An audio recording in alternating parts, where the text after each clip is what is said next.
Halo teman-teman. Oke, di video sebelumnya saya sudah membahas permodelan bisnis, yaitu adalah salah satu alat yang bisa digunakan, bukan salah satu ya, mungkin alat yang memang harus digunakan saat merancang sebuah sistem, membangun sebuah sistem, mengembangkan sebuah sistem. Gitu ya teman-teman ya. Oke, kali ini saya akan lanjutkan bagaimana kemudian cara mengembangkannya, alur-alur apa saja yang bisa kita lakukan, kan seperti itu. Tekniknya bagaimana untuk bisa mengembangkan sistem. Nah, kali ini saya akan bahas detailnya. Gitu ya teman-teman ya. Oke, kalau sudah siap, silakan masuk kelas, kita mulai diskusinya.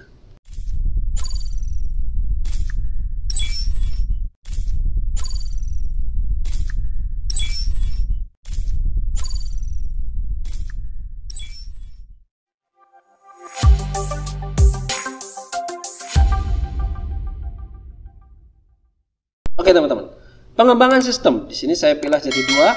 Yang pertama adalah pengembangan sistem bagian 1. Di sini saya akan bahas alatnya secara teori yang bisa digunakan untuk bisa mengembangkan sistem.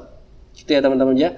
Nanti di bagian kedua saya akan menjelaskan manajemennya, kemudian pembiayaannya dan lain sebagainya yang berhubungan dengan pengembangan sistem. Oke, kita langsung aja teman-teman. Yang pertama adalah pengembangan sistem, bagian yang ada dalam pengembangan sistem. Oke, tentu teman-teman saat mengembangkan sebuah sistem pasti ada yang namanya database. Di video-video sebelumnya gitu ya, dan bahkan nanti di video-video berikutnya saya pasti akan terus menggunakan ini, karena di dalam pengembangan sistem yang tidak kalah pentingnya dan yang sangat penting yang perlu diperhatikan itu adalah database teman-teman. Nah oke, di sini ada jenjangnya. Ada mulai yang paling atas gitu ya, itu adalah dalam bentuk fullnya adalah database. Kemudian yang bawah ini, yang pertama adalah karakter atau datanya. Kemudian karakter tersebut apabila terkumpul jadi satu, beberapa karakter kumpul jadi satu, akan disebut dengan field atau data atau item atau kolom gitu ya. Kemudian di dalam kolom tadi nanti akan jelas, oh kolom apa? Kolom nama. Di dalam kolom nama akan terdapat banyak tuh data. Namanya siapa, Budi, Joko, dan lain sebagainya. Itu disebut dengan baris atau record. Dan kumpulan dari beberapa record dan field, kolom dan baris itu akan jadi satu nama, yaitu disebut dengan tabel atau istilahnya adalah file. Satu tabel tersebut akan terkumpul banyak tabel, ada tabel siswa, tabel SKS, tabel jadwal, tabel pegawai, tabel absensi dan lain sebagainya, itu terkumpul dalam satu tempat, yaitu disebut dengan database. Ilustrasinya gampangnya seperti ini teman-teman. Oke, saya nyalakan dulu pen saya. Kita lihat satu persatu. Yang pertama adalah karakter. Karakter itu adalah ini ya teman-teman ya, datanya ya. Ada angka, ada huruf, ada angka, ada huruf juga, ada huruf lagi itu untuk kota ya. Ada kode pos atau mungkin ada kode di mana kodenya ini juga paduan antara angka dan huruf. Di sini mungkin bisa saya contohkan. Contohnya adalah A110. Nah, ini kan paduan antara huruf dan angka, teman-teman. Nah, ini adalah disebut karakter, teman-teman ya. Nah, dari karakter yang ada dimasukkan di dalam dua bagian, yaitu adalah field dan record. Field itu adalah kolomnya, record itu adalah barisnya. Ada banyak beberapa record, ada record pegawai, nama, alamat. Pasti ini tidak bisa dijadikan satu, karena isi datanya, maksud datanya sudah berbeda, gitu ya. Ada kota, kode pos, nomor telepon dan lain sebagainya. Dan di sini saat kita merancang ini, kita juga harus tentukan, oh nama menggunakan tipe data apa. Nah nanti kalau kita akan ketemu lagi gitu ya, kita akan mulai membahas secara teknisnya menggunakan aplikasi lain gitu ya. Nah, kira-kira seperti itu. Tapi di sini teman-teman harus kenal dulu lah database gitu ya. Oke, ini ada kolom, kemudian ada baris. Nah, kita lihat ya, ada record lah ya. Ada record 1, 2, di sini ada asep lagi di mana kodenya berbeda walaupun namanya sama. Tentu kalau teman-teman contohnya paling simpel adalah KTP. KTP itu nomor induk sudah pasti berbeda walaupun itu namanya sama. Nah, kuncinya di mana? Key-nya di mana? Kuncinya adalah di ID-nya. Jadi nama itu tidak bisa dijadikan ID, tidak bisa dijadikan kode. Karena kenapa? Kemungkinan nama ada yang sama, tetapi kode tidak mungkin ada yang sama. Itu sudah diatur di dalam database, sudah diatur di dalam sistem, gitu ya teman-teman ya.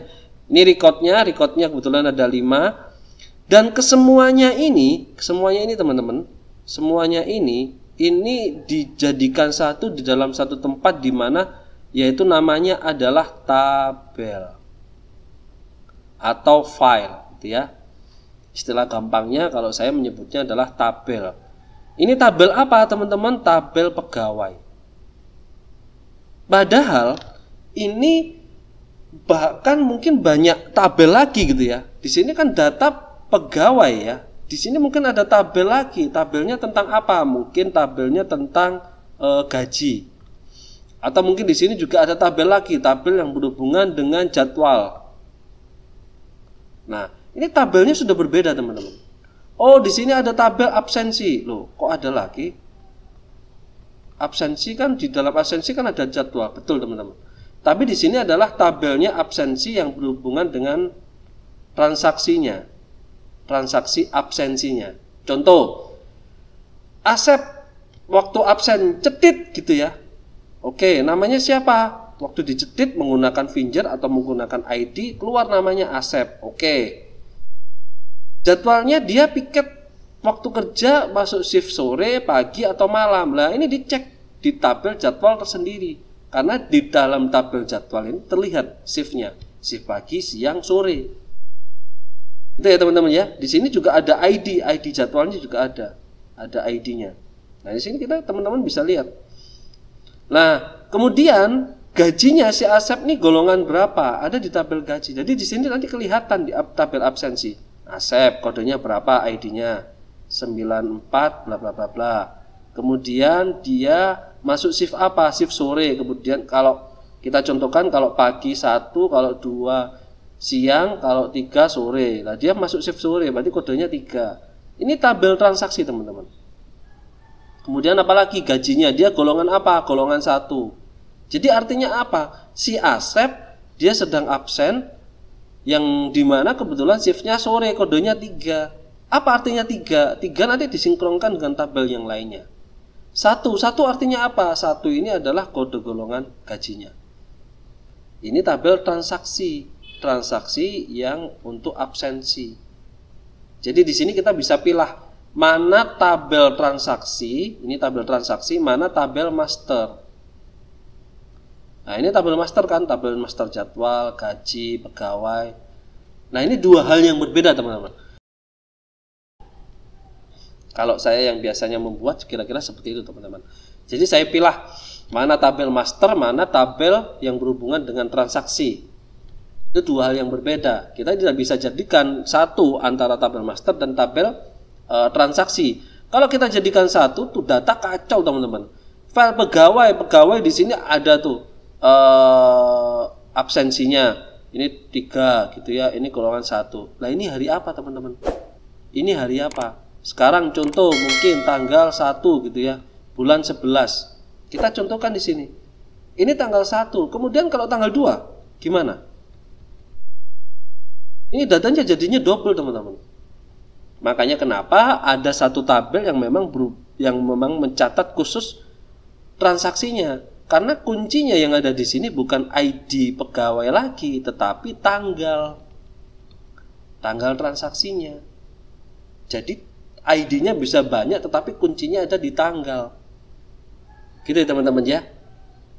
Mungkin di sini saya pilih gitu ya, saya tekankan lagi. Kalau saya biasanya buat di dalam database, khususnya di dalam tabel ini, saya biasanya pecah gitu ya.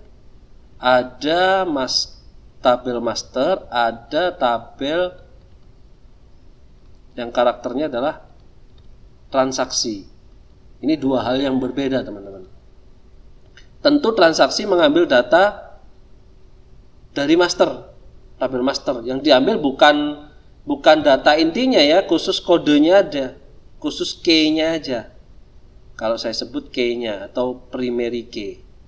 Primary key gitu ya. Ini yang kita ambil teman-teman. Jadi tidak semuanya nama gitu enggak usah. Karena kenapa? nanti dari tabel transaksi ini kita bisa lihat kodenya berapa, kita langsung bisa lihat oh namanya siapa gitu kan. Nah itu teman-teman. Oke, itu yang paling penting juga teman-teman di dalam saat mengembangkan sebuah sistem, yaitu adalah database. Karena kenapa? Semua data yang kita buat di dalam sistem pasti disimpan dalam satu tempat, yaitu sebutannya adalah database. Kalau di sini tadi saya kembali lagi di sini ada beberapa tabel. Nah, ini banyak tabel kemudian di satu disebut dengan database. Oke, sampai sini saya harap teman-teman bisa memahami bagaimana mengembangkan sebuah sistem, di mana kunci dari pengembangan sebuah sistem yang tidak kalah pentingnya adalah database. Selain database teman-teman, pasti membutuhkan tampilan agar user bisa memasukkan sesuatu yang akan disimpan di dalam database. Itu apa? Interface-nya. Oke teman-teman ya, di sini saya ilustrasikan ada outputnya seperti ini. Mungkin ya intinya apa teman-teman, waktu membangun aplikasi pasti ada interface input, ada interface output. Prosesnya ada di mana? Prosesnya di dalam belakangnya atau di dalamnya aplikasi tersebut. Oh, yang dimasukkan adalah data nama. Saat diproses ya pasti disimpan di dalam tabel. Tabelnya adalah kolomnya kolom nama. Oke teman-teman ya, mungkin saya ilustrasikan dulu. Ups, maaf. Ini ya. Ini kan pasti ada input, teman. Input, gitu ya teman-teman ya. Di sini ada output. Nah, di sini ada proses, teman-teman. Nah, yang ada di proses ini dilakukan di back end-nya atau di belakang aplikasinya atau di dalam aplikasinya. Input yang dimasukkan akan diproses. Diproses ini dimasukkan kemana? Oh, database. Database di mana? Di database-nya tabel apa kan gitu ya. Tabelnya tabel apa, kemudian record-nya apa, kemudian filenya apa dan lain sebagainya. Nah, ini semua proses ini dilakukan. Nah, setelah sudah tersimpan baru menampilkan datanya. Oh, menampilkan data nama tampilannya seperti ini. Oh, menampilkan data alamat tampilannya seperti ini dan lain sebagainya. Gitu ya teman-teman ya.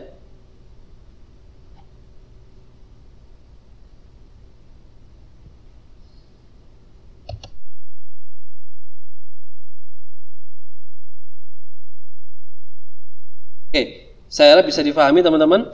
Kita lanjutkan lah bagaimana tahapannya gitu kan ya. Ada beberapa tahap yang bisa digunakan. Yang pertama adalah gini teman-teman. Saat membangun sebuah sistem pasti kita harus mengenali dulu sistemnya. Karena kalau kita tidak kenal dengan sistemnya, kita tidak survei dulu, tidak observasi dulu, ya kita tidak bisa tahu sistem apa yang kita bangun, permintaannya bagaimana, yang dibutuhkan apa, mengembangkannya bagaimana, kita akan tahu.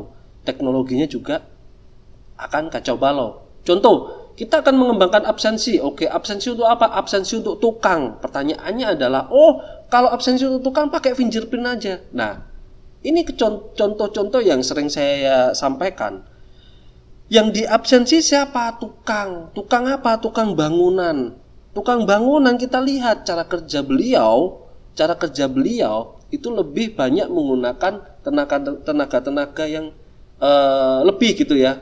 Kemudian fisik beliau saat digunakan harus memegang barang-barang yang keras dan kemungkinan bisa mempengaruhi bentuk dari sidik jari itu tersebut. Lah, bayangkan mereka suruh absensi pakai finger. Pertanyaannya, apakah memang finger itu adalah alat yang memang baik apabila digunakan untuk pengembangan sistem absensi khususnya untuk tukang bangunan? Apa malah tidak bermasalah? Nah, di sini harus kita tahu. Kita kenali sistem yang akan kita ngembangkan, kemudian tentunya dari situ kita bisa mendefinisikan. Oh, berarti kita akan melakukan seperti ini tahapannya, gitu ya. Oke, ke tahap yang kedua, teman-teman ya. Jadi, setelah kita tahu, kita mengenali sistem yang akan kita bangun, kemudian kita tahu mendefinisikan membutuhkan apa aja, langkah-langkahnya bagaimana. Dan tentunya yang terakhir kita mengembangkan sebuah sistem itu untuk memberikan solusi, bukan menambah masalah kan gitu teman-teman.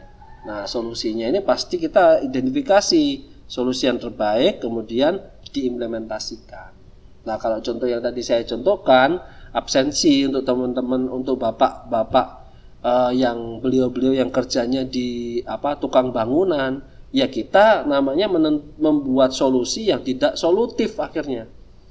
Apakah menggunakan Finger itu terbaik? Syukur-syukur menggunakan Cekcloak itu sudah lebih baik, lebih cukup. Jadi gini teman-teman, penting sekali mengembangkan sebuah sistem. Note ya dari saya, penting sekali mengembangkan sebuah sistem, tetapi tidak harus menggunakan teknologi yang sangat canggih. Pengembangan sistem sangat baik apabila sesuai dengan kebutuhan teknologi yang dibutuhkan, sesuai dengan teknologi yang memang perlu digunakan dalam pengembangan sistem. Itu ya teman-teman ya. Jadi tidak selalu semua harus menggunakan teknologi, tidak teman-teman. Yang terpenting adalah bagaimana kita memanfaatkan teknologi bisa sesuai dengan pengembangan sistem yang akan kita gunakan. Apapun itu teman-teman. Gitu ya. Ini note yang memang harus teman-teman pahami. Karena kadangkala kita terjebak pada sesuatu yang harus kita kembangkan harus menggunakan teknologi. Nah ini. Tidak semuanya seperti itu. Jadi sesuatu yang akan kita kembangkan sistemnya, itu kita harus gunakan teknologi yang sesuai kebutuhan dari pengembangan sistem itu sendiri. Oke teman-teman ya. Oke, ini teman-teman harus garis bawahi dan ini sangat penting sekali. Oke, kita lanjutkan. Beberapa tahap yang memang biasanya dan harusnya bisa dilakukan. Ini salah satu tahap gitu ya. Ada preparation effort, ada definition solutionnya, lah sama halnya dengan yang ini ya, persiapan, definisi, solusi. Dan ini teman-teman, salah satu part yang memang tidak kalah pentingnya juga mungkin untuk saat pengembangan sistem. Gini teman-teman, di sini kita lihat, tentu kita saat mengembangkan sistem harus jelas dulu standarnya. Mau sistem apapun yang kita bangun, apabila standarnya saja tidak jelas, kita tidak akan bisa membangun sistem yang baik, yang bagus. Tidak akan. Kita mau membangun sistem, kita tanya dulu kan, oke nanti prosedurnya bagaimana? Waduh, prosedurnya belum jelas. Nah, bagaimana kita bisa mengembangkan sistem? Karena kenapa? Sistem itu sendiri adalah otomatisasi dari prosedur. Kan gitu teman-teman. Lah, harus ada dulu standarnya. Kemudian yang kedua, teman-teman, saat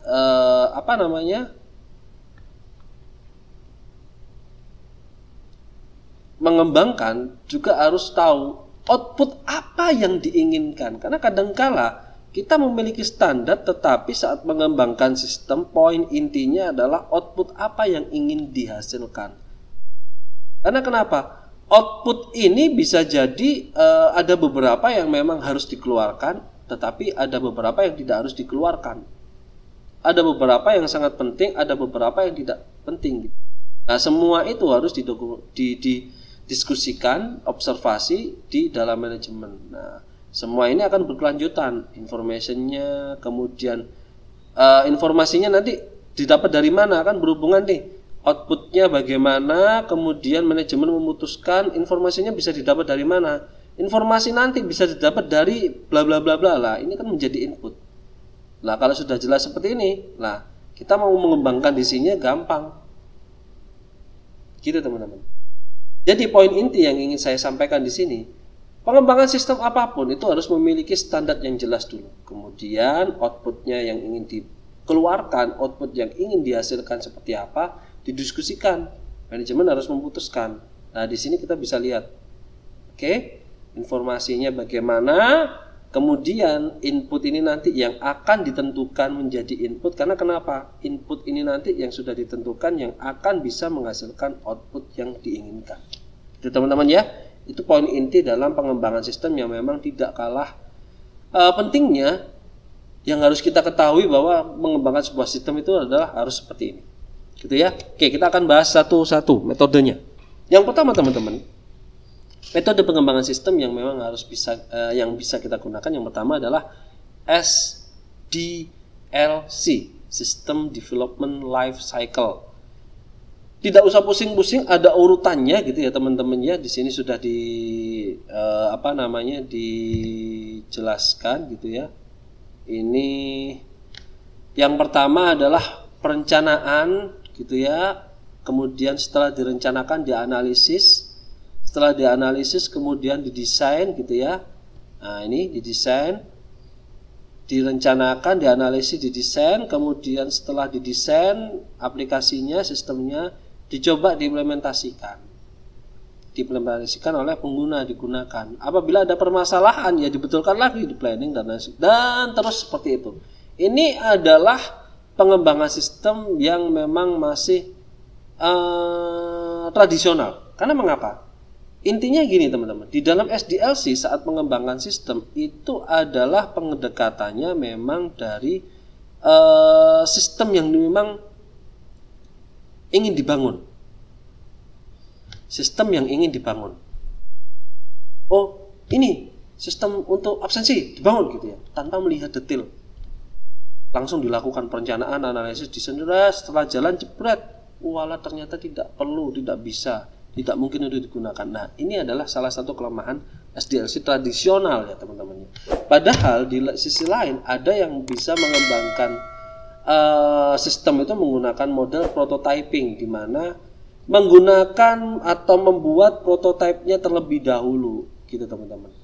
Nah, memberikan prototipenya atau membangun prototipenya itu memang tidak bisa langsung digunakan, tetapi dengan harapan adanya prototipe ini pengguna bahkan perancang dan nanti yang memang manajer puncak bisa mendapatkan ilustrasi. Saya akan ingin menghasilkan informasi atau menghasilkan output yang seperti ini. Tampilannya harus seperti ini. Nah, kira-kira seperti itu teman-teman. Dengan adanya prototipe, akhirnya bisa mengembangkan, bisa menyamakan persepsi antara pengembang sistem dengan stakeholdernya atau yang membutuhkan. Kira-kira seperti itu. Nah, sedangkan untuk prototipe sendiri ada dua teman-teman, ada evolusioner dan prototipe persyaratan. Kalau evolusioner itu ya akan terus disempurnakan sehingga memiliki seluruh fungsi yang dibutuhkan.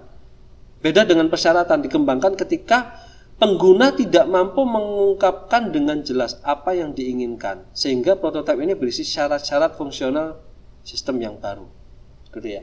Jadi gini, kadangkala saat membangun sistem itu kita memiliki stakeholder atau calon pengguna yang memiliki awang-awang yang memang ingin seperti ini, ingin seperti itu, ingin seperti ini, ingin seperti itu. Tetapi karena mungkin si stakeholder atau calon pengguna belum tentu juga memahami sebuah teknologi, akhirnya kadangkala dia menyalahi keinginannya itu menyalahi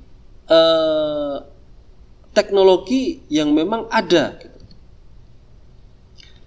Menyalahi teknologi yang ada. Contoh, saya inginnya membuat absensi di mana absensinya bisa dilakukan secara online. Jadi langsung pegawai-pegawai itu langsung dilakukan secara online dan melakukan finger. Pertanyaannya teman-teman, saat menggunakan teknologi seperti itu, membangunnya itu tidak mudah. Ya tentu kalau membangun sistem tidak mudah. Cuman gini teman-teman, melakukan absensi secara online dengan menggunakan finger, pasti di situ kita akan membangun teknologi di mana teknologinya, sistemnya itu adalah harus memasukkan identifikasi finger di dalam aplikasi. Identifikasi finger di dalam aplikasi. Pertanyaannya teman-teman, saat mengidentifikasi finger di dalam aplikasi itu bagaimana? Kalau seumpama di gadget, contoh ya teman-teman ya, kita memasukkan saat absensi nanti memasukkan finger di sini cedit. Pertanyaannya teman-teman, apakah layar ini bisa menangkap finger teman-teman? Nah ini yang sering disalahi. Loh, kita kan waktu memegang aplikasi ini di layar ini kan kita menggunakan jari kita. Dimana jari kita kan yang membuat pergerakan ini. Iya, sentuhan yang dilakukan di dalam layar itu adalah tidak mengarah ke identifikasi finger, tetapi cuman pergerakan teman-teman. Berbeda kalau dengan fitur yang ada di belakang, ini memang dia menangkap finger. Oke, sampai sini semoga bisa difahami oleh teman-temannya. Jadi gini, saat kita memasang aplikasi di sini, contohnya absensi, kemudian dipasangkan finger di sini, apakah bisa? Oh, ternyata tidak semua gadget. Ada beberapa gadget yang memang bisa. Bahkan aplikasinya dibuka via finger, fingernya ditempelkan di depan gini. Ada, saya tahu teman-teman. Tentu teman-teman juga tahu semua. Tetapi teman-teman, apakah itu cuma di aplikasi atau mungkin di hardware-nya memang harus disesuaikan. Nah, di sini teman-teman, konsep yang diinginkan dengan teknologi yang harus disiapkan itu harus imbang. Nah, saat disampaikan seperti itu oleh stakeholder, pengennya seperti itu, dan tiba-tiba yang terjadi saat ditawarkan oleh pengembang sistemnya, butuh hardware yang banyak, yang tinggi, sistem yang besar, biayanya juga besar. Oh, stakeholder kaget. Wah, tidak sesuai budget. Nah, kan kacau lagi kan. Makanya di sini ada prototipe yang bisa digunakan saat mengembangkan sistem. Yang pertama adalah ya evolusioner. Evolusioner dalam artian di sini adalah membangun sebuah sistem di mana sistem ini nanti dikembangkan sedikit demi sedikit. Oh, awalnya mungkin setahap dulu. Ditambahi lagi, oh setahap lagi. Ditambahi lagi setahap sampai selesai. Jadi akhirnya yang awalnya ada di prototipe akhirnya sebuah sistem yang memang sudah jadi. Berbeda dengan ini, prototipe persyaratan. Prototipe persyaratan ini adalah cuman ilustrasi, tidak ada hasil yang akan dikembangkan langsung dari sini. Cuman apa perlunya prototipe persyaratan ini yang saya tadi contohkan. Di sini bisa kita buat ilustrasinya gitu ya, kita gambarkan yang tadi saya contohkan finger via handphone gitu ya. Cara absensi secara online menggunakan finger, menggunakan gadgetnya handphone. Nah, di sini bisa kita diskusikan bagaimana alatnya yang dibutuhkan. Kemudian harus ada finger. Kemudian teknologi ini harus membutuhkan alatnya yang harus canggih. Kemudian softwarenya juga harus seperti apa. Dan semua ini membutuhkan biaya, harus disampaikan. Nah, ini adalah salah satu prototipe yang bisa disampaikan. Dari sini pengguna nanti akan tahu, calon pengguna akan tahu, oh kemampuan saya tidak seperti itu, berarti harusnya baiknya seperti apa. Nah, seperti itu. Gitu ya teman-teman ya. Itu salah satu tahap atau model yang bisa digunakan.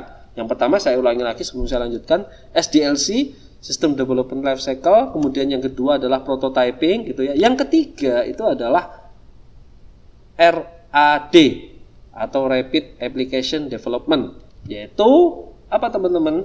Yaitu mengembangkan sistem dengan cara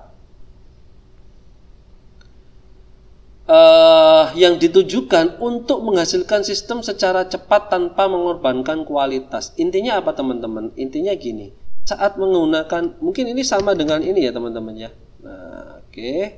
Tapi di sini perbedaannya di sini yang dibuat itu adalah berdasarkan kebutuhan teman-teman, tidak lain dan tidak bukan adalah berdasarkan kebutuhan. Jadi yang dibutuhkan apa itu yang dibuat, tidak semuanya. Kalau tadi saya contohkan, oh absensi gitu ya. Padahal di dalam sebuah perusahaan tidak hanya absensi, contoh kayak supermarket modern, ada kasir, ada gudang, ada absensi, ada transaksi pembelian, ada transaksi konsinyasi, ada transaksi penjualan, ada transaksi stok opnam. Nah, itu semua aplikasi itu harus ada semua. Lah, tetapi apakah akan butuh juga produksi? Contoh, kalau kalian teman-teman tahu di supermarket modern, teman-teman pasti tahu tuh buah-buah yang dijual kiloan. Apakah buah-buah tersebut langsung datang jebret langsung sudah potongan? Semangka sudah terkupas? Kan enggak, teman-teman. Pasti mas-mas atau mbak-mbaknya itu melakukan sebuah proses. Prosesnya apa? Mengupas dulu, kemudian dipotong-potong, ditimbang kan. Kalau teman-teman tahu, itu kan produksi teman-teman. Nah pertanyaannya, apakah supermarket modern perlu memiliki aplikasi produksi? Nah gitu teman-teman. Nah lebih butuh mana dengan aplikasi kasir? Nah di sini teman-teman bisa memilah ya, mana dulu yang perlu digunakan, kemudian mana dulu yang harus memang segera dibangun sistemnya. Gitu teman-teman. Jadi sistem ini dibangun sesuai kebutuhan dan tentunya bisa melakukan prosedur gabungan ya, bisa ada prototipenya, dites, kemudian dibetulkan lagi, di prototipnya dia dites, dan dikembangkan, diimplementasikan yang paling penting. Karena kenapa? Untuk mengetes sebuah aplikasi biasanya paling gampang adalah diimplementasikan. Apabila bermasalah kembali ke sini lagi. Dan tentunya direncanakan lagi, dikembangkan lagi, dites lagi desain sistemnya, dikembangkan, implementasi, kembali lagi dan sebagainya. Itu adalah pengembangan dengan metode RAD, yaitu Rapid Application Development. Berbeda dengan LDLC, di RAD ini lebih menekankan pengguna yang memang harus mencoba langsung. Karena kenapa? Karena pengembangan sistem ini dasarnya adalah sesuai kebutuhan. Oh, ini kebutuhan untuk ini, ya sudah dibuat, ada yang mencoba, cocok, jalan. Dibuat, ada yang cocok, dicoba, jalan. Kira-kira seperti itu. Itu adalah menggunakan metode RAD, gitu ya teman-teman ya. Oke, kita masuk ke metode berikutnya, gitu ya. Ini adalah gabungan antara SDLC dan RAD. Bahkan ada prototyping juga. Kita bisa lihat di sini, gitu ya. Ada pengembangan berfase ya, phase development.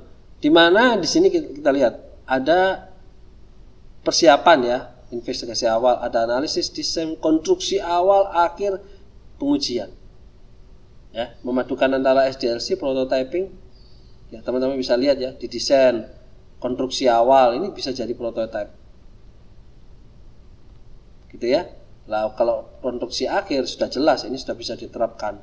Nah, ini biasanya gini penerapan ini, implementasi. Kalau di sini perencanaan kan. Sama teman-teman. Sama. Cuma di sini jelas sekali teman-teman. Kita bahas satu-satu ya. Oke, yang pertama adalah investigasi awal. Apa itu investigasi awal? Ya, mempelajari organisasinya, bagaimana sistemnya, tujuannya, risikonya, hambatannya, ruang lingkupnya nanti seperti apa, proyeknya nanti kelayakan sistemnya bagaimana, sistemnya menjadi membagi sistem dan subsistemnya. Sistem subsistem gini teman-teman. Saya membuat sebuah sistem transaksi pembelian. Pembelian itu tidak bisa digabungkan dengan pembayaran piutang teman-teman. Itu memiliki subsistem sendiri. Di dalam pembelian ada subsistem yaitu pembayaran piutang. Di dalamnya lagi ada subsistem mungkin penerimaan barang. Nah, itu subsistemnya. Kira-kira seperti itu. Gitu ya teman-teman ya. Mendapatkan umpan balik dari pengguna. Nah, dites dulu dan lain sebagainya. Ini adalah pengembangan sistem. Yang pertama adalah investigasi awal. Kemudian dianalisa membutuhkan apa aja gitu ya. Setiap modulnya nanti jadi modul berapa, kayak tadi saya sampaikan gitu ya. Ada pembelian itu modul besarnya. Di dalam modul pembelian itu di dalamnya ada modul kecil, yaitu adalah pembayaran piutang, penerimaan barang, kemudian pesanan pembelian dan lain sebagainya gitu ya. Nah, ini ada modul-modul kecil yang memang harus bisa diselesaikan juga. Nah, itu kan perlunya analisis seperti itu. Dan tentunya didokumentasi ya dalam proses ini lah. Itu ilustrasinya kira-kira seperti inilah. Ada kapabilitasnya, kemudian nanti diidentifikasi lah butuh data apa aja nanti, economic, state, system, historic, environment, current, dikumpulkan jadi satu, diintegrasi, kemudian akan dikembangkan analisis sistemnya nanti seperti apa. Kira-kira seperti itu analisisnya. Analisis sistem gitu ya, sebelum dibuat aplikasinya. Setelah dianalisis kemudian dikembangkan sistemnya. Nah ini komponennya, pakai tampilannya seperti apa, prosedurnya nanti sistemnya jalannya seperti apa, kemudian desainnya, modelnya nanti menggunakan ini digambarkan. Pakai apa? Permodelan bisnis yang video sebelumnya saya sampaikan, permodelan bisnis menggunakan flowchart kah, atau menggunakan DFD kah, atau menggunakan workflow kah. Nah, di situ kita gambar desain. Gitu ya. Kemudian pasti dikonstruksi ya, dibuat, diuji softwarenya, setiap modul ya dicek, kemudian ya pasti nanti disampaikan, dipresentasikan ke penggunanya, calon pengguna gitu ya. Kemudian kalau sudah disesuaikan, sudah di ACC, ya sudah dijadikan. Kemudian aplikasinya jadi, sistemnya jadi, diimplementasikan, di testing gitu ya. Dites, diuji apakah sesuai atau tidak. Gitu ya. Dan tentunya pengguna juga dilatih cara menggunakannya. Training kan? Nah, kalau kalian tahu training apa? Training aplikasi apa? Aplikasi ini, aplikasi itu. Lah ini pelatihannya seperti itu, gitu ya. Dan terakhir adalah ya ini pengembangan. Nah, softwarenya itu nanti datanya, hardwarenya, fasilitasnya gitu ya, harus disimpan di komputer. Komputernya yang kapasitasnya berapa, penggunanya nanti siapa, bagaimana penggunanya, petunjuknya penggunaannya bagaimana, prosedurnya bagaimana, dan semua harus disampaikan, diterapkan gitu ya.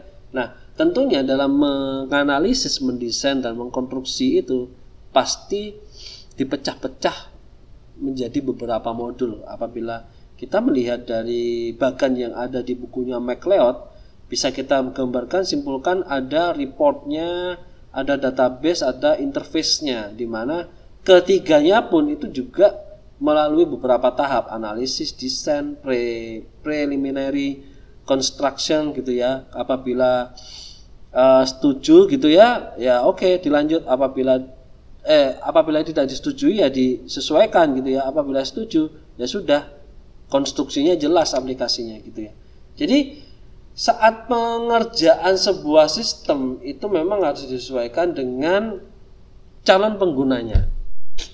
Nah, yang tidak kalah pentingnya juga saat mengembangkan sistem lah ini perlu adanya keputusan apakah sistem itu dibangun dari awal atau mungkin dilanjutkan atau dibenahi.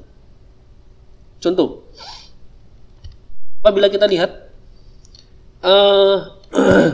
teman-teman pernah tahu aplikasi-aplikasi yang digunakan oleh supermarket modern, antar satu supermarket modern dengan supermarket yang satunya lagi, yang mungkin pemilik franchise penyewa franchise-nya berbeda. Pertanyaannya, apakah mereka menggunakan aplikasi yang berbeda? Pasti sama, teman-teman. Nah, pertanyaannya, satu tempat dengan tempat yang lainnya pasti memiliki karakteristik yang berbeda. Karakteristik apa? Karakteristik pembeli, karakteristik barang yang dibutuhkan pasti berbeda. Nah, pertanyaannya teman-teman, kadangkala sistem itu tidak bisa berjalan dengan baik di satu tempat. Walaupun supermarket modern itu sudah jelas di mana-mana ada dan terkenal dan cara belinya adalah seperti itu, tetapi karena budaya di satu tempat cabang franchise-nya tadi itu malah sistem tidak membantu, malah mengacau. Nah, pertanyaannya, apakah perlu dibangun sistem ulang, disesuaikan, atau mungkin dibuatkan khusus sistem yang memang bisa menyesuaikan dengan kondisi yang ada di lapangan? Nah, ini yang tidak kalah pentingnya. Makanya di sini saya sampaikan yang terakhir adalah metode yang terakhir adalah desain ulang proses bisnis proses redesign. Lah, apa yang dimaksud di sini? Jadi gini teman-teman. Di sini kita saat membangun sistem itu kita memang perlu membuat dari awal atau tidak, atau mungkin hanya bisa melanjutkan saja kan gitu. Nah, di sini kita bisa tentukan gitu ya. Ada dua teknik. Yang pertama adalah rekayasa terbalik, atau yang kedua adalah rekayasa ulang. Kalau terbalik yaitu menganalisa sistem yang telah ada untuk memahami sebuah sistem agar dapat melakukan perubahan, tidak mengubah fungsi dari sebuah sistem, suatu sistem itu. Jadi sistemnya tidak dirubah, tapi di reverse atau di re-engineering. Jadi dibenahi lagi sistemnya,